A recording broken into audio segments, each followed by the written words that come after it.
If your ChatGPT prompts are not loading, don't worry, because in this video, I'm going to walk you through a few quick fixes that usually solve the problem fast. This is a simple step-by-step guide, and the best part is that you can try each fix in just a minute or two. If this video helps you out, make sure to hit the like button and subscribe for more quick tutorials like this.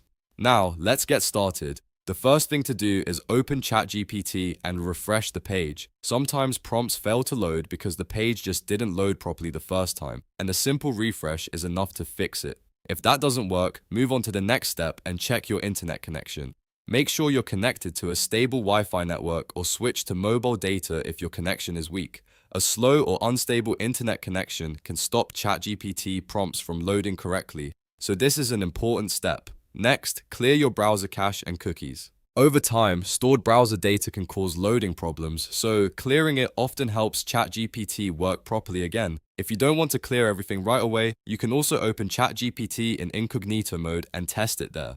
Incognito mode gives you a clean browser session without old cached data interfering. If the prompts still are not loading, log out of your ChatGPT account and then log back in again. This can reset your session and fix temporary account or browser issues. After logging back in, try entering your prompts again and see if they load normally. In many cases, one of these 4 fixes will solve the issue quickly without needing anything more advanced. So to recap, refresh ChatGPT, check your connection, clear cache and cookies, or use incognito mode, and then log out and log back in. If this tutorial helped you, please give it a like and subscribe for more helpful tech tips, and I'll see you in the next video.